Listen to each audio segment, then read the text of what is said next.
जो सहाबी होता है उसको जन्नत का वादा है। ठीक हो गया। बाकी रहा मसला यजीद का हमसे कोई ताल्लुक नहीं, हमारा यजीद वाले मसले में नहीं। लेकिन आपको एक जुमला कोई कहेगा और ये कहेगा कि देखो यजीद को हज़रत मुआविया ने हुक्मरान लगाया था।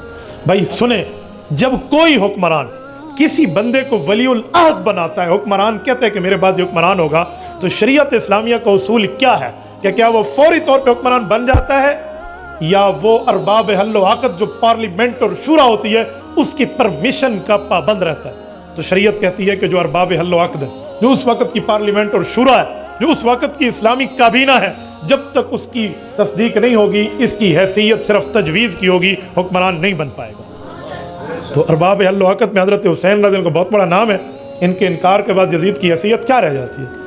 इसलिए हमारे यजीद के साथ कोई इस तरह वास्ता नहीं है। और जब यजीद हुक्मरान बनने के लिए नाम तजवीज़ किया जा रहा था उस वक्त तो इसने हज़रत हुसैन को मारने वाले मामलात में तायद करने वाली तरतीबें थी भी नहीं। जब थी ही नहीं तो आप हज़रत मुआविया को इस तरह क्यों कहते हो? ये तो वही बात है कि हज़रत उमर रज़ी अल्लाह तआला अन्हु को जब अबू लोलो फिरोज़ मिला, मजूसी जो कातिल है हज़रत उमर का, तो क्या करते हो? कहा जी मैं खंजर बनाता हूँ, ज़हर बुझा खंजर। हज़रत उमर ने कहा मुझे भी बना दो। तो उस जालिम ने कहा कि हाँ ऐसा बना के दूंगा कि दुनिया याद रखेगी। तो हज़रत उमर अपनी फिरासत से समझ गया कि इसने मुझे कत्ल की धमकी दी है।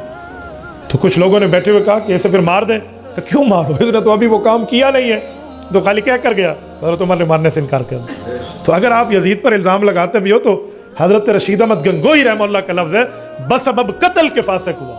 हज़रत हुसैन की शहादत के बाद हम उसे फासिक फाजिर मान रहे हैं, वो तो कत्ल से पहले के मामला थे। उस वक्त तो शायद इसकी हालात ये नहीं थे जो आपने पेश किए, इसलिए ये इल्ज़ाम हज़रत अमीर मुआविया पे नहीं आता। बाकी यजीद जाने उसका काम जाने, किसी बेटे की गलती बाप पर नहीं थोपी जा सकती। नूह अलैहिस्सलाम का बेटा जो है सावी अल जबल जो कह रहा है और वो हज़रत नूह के बेड़े में नहीं आया और वो दुश्मन के कैंप में रहा है, तो उसका इल्ज़ाम हज़रत नूह पर आएगा? नहीं आएगा। तो आप कैसे यजीद वाला मामला हज़रत मुआविया पर डाल सकते हैं? सैयदना मुआविया इस मामले से मुबर्रा और बिल्कुल ठीक है। और मेरे दोस्तों, रसूलुल्लाह सल्लल्लाहु अलैहि वसल्लम की दुआएं, हुज़ूर पाक अलैहिस्सलाम की सोहबत, रसूलुल्लाह का कुर्ब जो हज़रत मुआविया को हासिल है, इसका एक मकाम और मर्तबा है अपनी जगह। और हम अहले सुन्नत वल जमात खुलफ़ाए राशिदीन को खिलाफत राशिदा समझते हैं और हज़रत मुआविया की खिलाफत को खिलाफत आदिला समझते हैं। खिलाफत राशिदा भी अल्लाह के यहाँ बरहक है, खिलाफत आदिला भी अल्लाह के यहाँ बरहक।